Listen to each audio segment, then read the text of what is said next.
morning. Today we are going to study that preparation of some specific salt. So before this video that we have studied about the general method of preparation of the salt that is given in the syllabus, and conversion also we have studied, that is also given in the syllabus. This one is given as a reference, but by studying this topic your concept will be clear to you. So that's why I am taking this topic. So preparation of some specific salt, it means in this method that some particular salts will be given to you and that you have to prepare. So first of all, you can classify the salt in two categories. Salts, two categories. That insoluble salt. So after the preparation of insoluble salt can be separated by filtration. Insoluble salts can be separated by filtration. As you know, when you prepare the salt in aqueous solution, it is insoluble, and if it is insoluble, it is very easy. It is very easy, just you filter it. By the filtration, above the filter paper, you can get the insoluble salt. But the problem comes if the salt is soluble. So soluble salts can be recovered by two methods. Soluble salts can be recovered by two methods.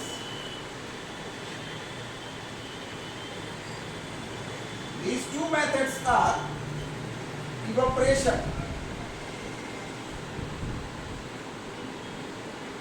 and the second is crystallization.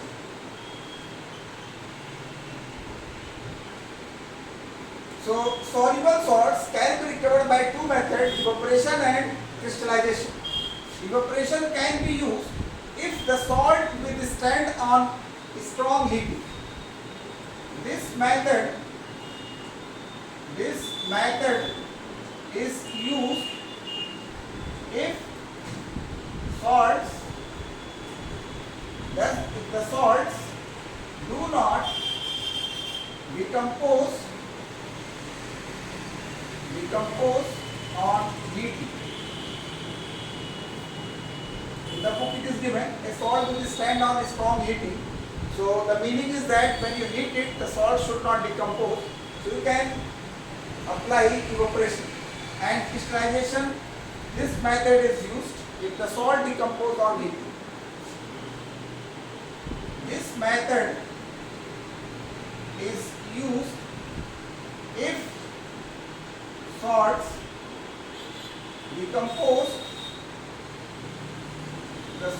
decompose on heating.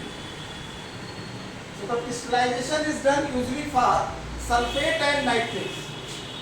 So sulfates and nitrates salts are recovered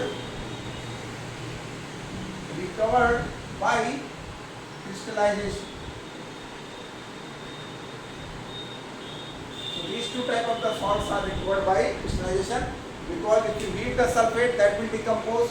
If you heat the nitrate, that will also decompose. So now the first salt we are going to take, that in specific salts preparation, that FeCl3. The first salt we are going to prepare by this topic, that ferric chloride, FeCl3. So FeCl3, this is the first specific salt. So how we can prepare by this FeCl3? By direct combination.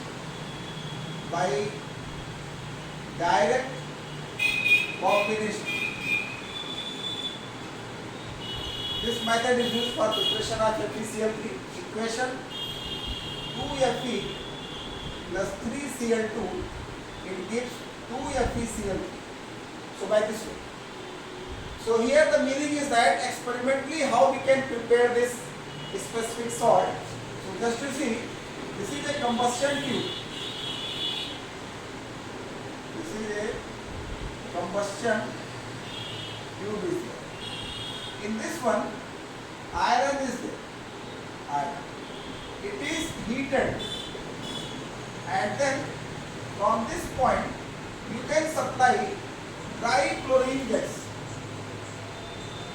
Dry CO2 gas. So when this dry chlorine gas is passed through this combustion tube where the heating is given, so here iron is there. Iron combined with chlorine form FeCl3, and this ferric chloride, that is a volatile salt, is there. So that is passed another receiver. This delivery tube is passed another receiver, and this receiver flask is kept in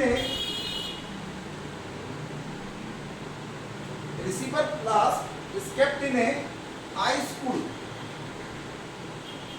that freezing mixture is there. So this freezing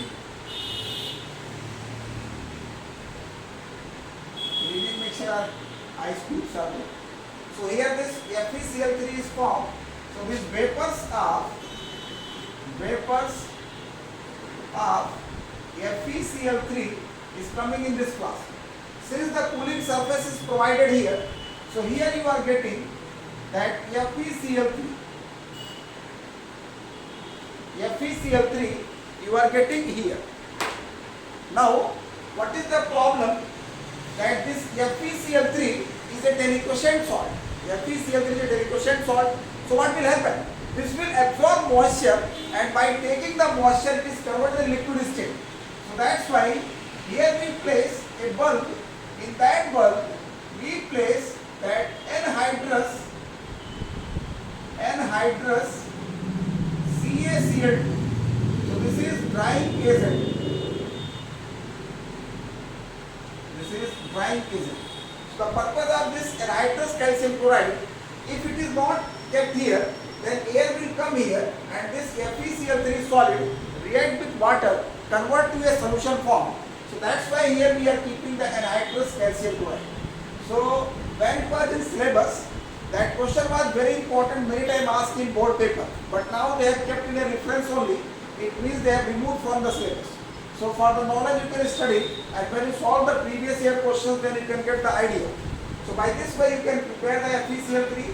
This iron is kept here, dry chlorine gas is passed, FeCl3 is formed. FeCl3 is a volatile salt. It is coming in this, that cooled receiver is there. So here FeCl3 crystals will be formed, but the problem is that FeCl3 is a deliquescent salt. It may absorb moisture. So here in the bulb we are keeping anhydrous calcium chloride as a drying agent. It will absorb the moisture. So the moisture will not come here. So this FeCl3 you can get in a solid form. Now next, second salt, that iron second sulfate and zinc sulfate. Now the next salt, second salt we have to prepare, that iron second sulfate and zinc sulfate. So this FeCl3, second one, ferrous sulfate or zinc sulfate. So these two salts are prepared by the displacement method. Displacement or simple displacement, both are same. Simple displacement. So what is the chemical equation? Very simple. Just iron react with dilute sulfuric acid. This will form FeSO4 and nitrogen gas. Then another one, just to take the zinc and react with sulfuric acid, form zinc sulfate and nitrogen gas. So how we can carry out this experiment? Just to see, you take a beaker in that beaker you can take dilute sulfuric acid. In this one you can add iron or zinc, either iron filling small pieces of iron or zinc granules. You can add it according to your choice. Then slightly you can warm it. So slightly when you warm it, then complete reaction will be there. But the chances will be there, some iron and zinc pieces will be unreacted. So that you can filter it. By the filtration, that you can filter it. This is the filtrate. And in this filtrate, you are getting aqueous salt solution of either ferrous sulfate or zinc sulfate. Just now I have given you method. Sulfate and nitrates are recovered by the process of crystallization. So this solution you transfer in a evaporating disk. This solution you can transfer in an evaporating disk and heat to the point of crystallization. Heat to the point of crystallization. When you heat it, then water will be evaporated, and just you put a glass rod in that one. On your glass rod, if the crystals are coming, it means the crystals are about to form. So that you keep it for cooling. So here you will get the crystals of this, that ferrous sulfate or zinc sulfate. So by this way you will get the crystals of the ferrous sulfate or zinc sulfate. So this ferrous sulfate contains 7 molecules of water and zinc sulfate contains the 7 molecules. Both are having the 7 molecules of water. Now the next one is lead chloride. Next salt, that the third one we are going to prepare, that lead chloride. So lead chloride is prepared by the precipitation by double decomposition. So this third salt, that lead chloride. Lead chloride is prepared by the precipitation by double decomposition. So precipitation by double decomposition. This is the method for the preparation of lead chloride. So take a soluble salt of lead, you can take lead nitrate. Then we add the sodium chloride, form sodium nitrate, then PbCl2. This PbCl2, that precipitate is there, white precipitate is formed, white PPT. So this is also a very common question. What do you observe? What do you observe when lead nitrate react with sodium chloride? So your answer will be there, white precipitate is formed. So for this one, you can take a beaker. In that beaker, one beaker you can take lead nitrate solution. Means you can take the distilled water and dissolve the lead nitrate solution. Another beaker, you can take sodium chloride solution. Don't do like that you take some amount of water in a beaker, then 1 spoon lead nitrate, 1 spoon sodium chloride. That is the wrong process, because this is the precipitation reaction. So two aqueous salt solution must be mixed properly. So that's why you take one beaker. In one beaker you can take lead nitrate solution. Another beaker you can prepare sodium chloride solution in distilled water. Then both the solution you can mix in this one. Means this is the first one, second one. First and second both are mixed here. So when they are mixed here, what you will observe? You will observe here that white precipitate, white PPT. Now next one is how we can recover this white precipitate. This white precipitate, this lead chloride is in. So this one is filtered. This one is filtered. Above the filter paper, you will get lead chloride. Above the filter paper, you will get lead chloride. Now, this lead chloride is soluble in hot water but insoluble in cold water. Lead chloride is soluble in hot. Lead chloride is soluble in hot water but insoluble in cold water. This is a very important point. Lead chloride is soluble in hot water but insoluble in cold water. So this question is also very common. Many times asked in board paper. Name a salt which is soluble in hot water but insoluble in cold water. So the answer will be there, lead chloride. So here you are getting the precipitate. That precipitate you can dissolve in a evaporating disk and then you heat. So when you heat it, as you know, it is soluble in hot water, that will dissolve. And you heat it till the point of crystallization. When you see that the crystals are about to form, at that time just you keep it for cooling. So here you will get the crystals of lead chloride. So by this way you can recover lead chloride. So this is given on page number 53. Now next one is calcium carbonate. So next salt, that this third method only, calcium carbonate. So how can you prepare calcium carbonate? So calcium carbonate is also prepared by precipitation by double decomposition. So this is the next one is calcium carbonate. How we can prepare calcium carbonate? So this calcium carbonate is also prepared by precipitation by double decomposition.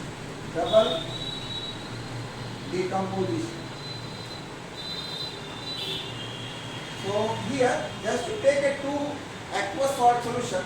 So regarding this calcium, you can take calcium chloride or calcium nitrate. So in your book it is given calcium chloride. Another you need the carbonate. So regarding the soluble carbonate, you can take sodium carbonate, potassium carbonate, ammonium carbonate. So in your book it is taken that sodium carbonate. So mix these two solutions, they will form sodium chloride and calcium carbonate. This calcium carbonate is insoluble, white PPT. If you have not seen the calcium carbonate, we are using the chalk for writing on the board. That chalk is calcium carbonate, is there, white substance is there. So by this way you are getting a white precipitate. Here you take a 2 beaker. In 1 beaker you can take calcium chloride solution. Means calcium chloride you can dissolve in water. Take the second beaker. In the second beaker you can take aqueous salt solution of sodium carbonate. Then take a third beaker. In that beaker just you add from first and second. So when you add from first and second, here you are getting white precipitate, white PPT. This white PPT is formed because of calcium carbonate. Now how we can recover? Simple method, by filtration. Just you filter it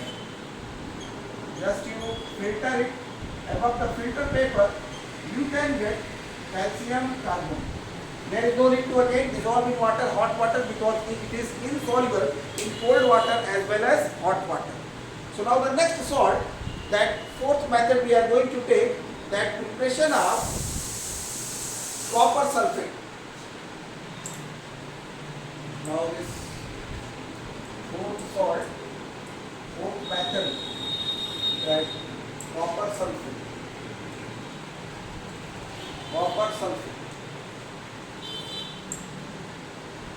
Copper sulfate is prepared by utilization of an insoluble base.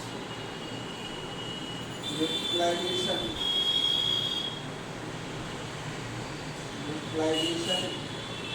of an insoluble base. This is the method of preparation of the copper sulfate. Utilization of an insoluble base. So you can take copper oxide, react with sulfuric acid. This will form copper sulfate and H2. Otherwise, you can take copper hydroxide, react with sulfuric acid. This will form copper sulfate and 2H2. So how you can prepare? Just you take a beaker. In this beaker, just you take dilute sulfuric acid and this copper oxide that is in black in color and copper sulfate blue in color is there. So this in dilute sulfuric acid you can add copper oxide, black powder, little bit warm it. What is the purpose of this warming? For completion of the reaction. So warm it, when you warm it, this copper oxide with sulfuric acid form copper sulfate. Now aqueous copper sulfate solution is there. You can filter it.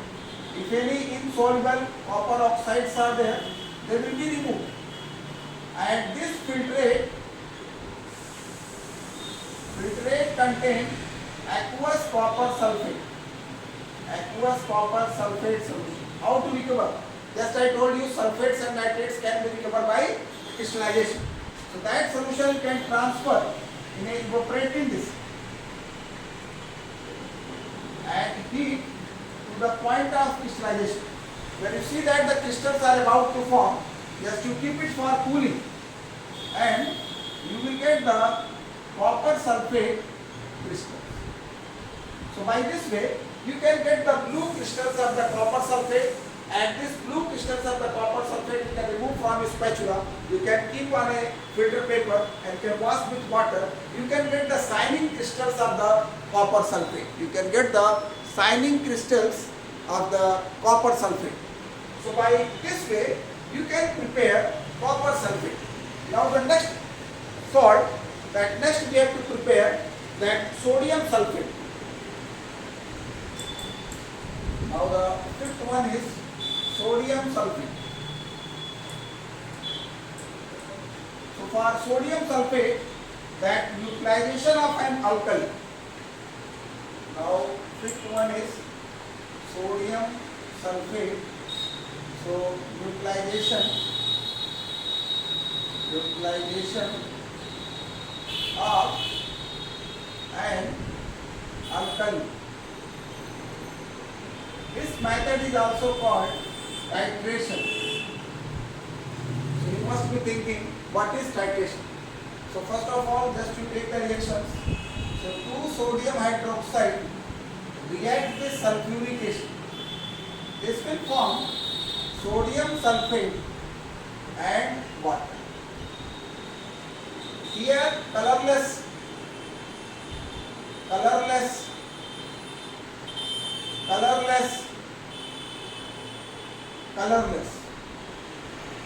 So all are colorless.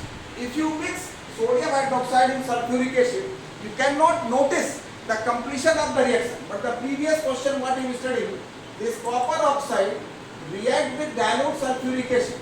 It forms copper sulfate and water. This is black, that is blue. So this reaction you can identify that copper oxide is changing the color from black to blue, but here no color change is seen. So in such situation where all the reactants and products are colorless, to know the completion of reaction, we use the titration method.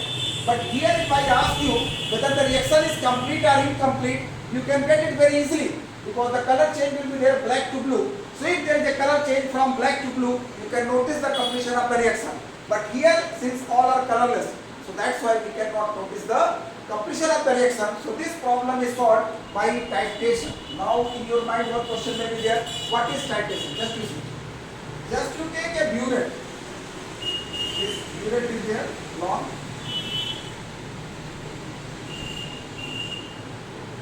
Just you take a burette. It is graduated.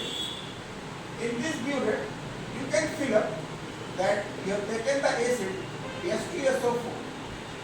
Then in flask, you can take sodium hydroxide. It is up to you. You can take 20 ml sodium hydroxide. Then in this one, you can add phenolphthalein. Phenolphthalein is an indicator. You will get pink color. Now, just you open this knob and then add sulfuric acid. when you add sulfuric acid, after some time this pink color changes to colorless. So when the pink color changes to colorless, now the reaction is complete. And in the flask what you have taken sodium hydroxide, now it is converted sodium sulfate and water. Now the next point is how to recover this sodium sulfate. So this solution you can transfer on evaporating disk. So you can transfer on evaporating disk, heat till the point of crystallization. You can get that crystals of sodium sulfate. So by this way you can get sodium sulfate. So here what is the titration? So why it is used? So titration is used when all the reactants and products are colorless. And what is the purpose? The purpose is that to know the completion of the reaction. And by this color, by the change of indicators color, we can know the completion of the reaction. You know the phenolphthalein is having pink color in alkaline medium and acidic and neutral medium colorless is there. So you can take the 20 ml NaOH, in the bullet you can fill the H2SO4, then you add the H2SO4. When you see that the color is about to change, you add drop wise H2SO4. By adding the last drop, that is called the end point, the color change will be there. When the color change is there, sudden pink to colorless, at that time you stop the adding. Now it is neutralized and this is sodium sulfate and H2SO4. This solution you transfer in evaporating disk, heat it to the point of crystallization, you can get the sodium sulfate crystals. So this is the fifth one. So now here that all the methods are completed. So next that up to the page number 55 it is over, and now next one is given page number 56. So that I will give you in the next video. So in this video you have studied that the preparation of the specific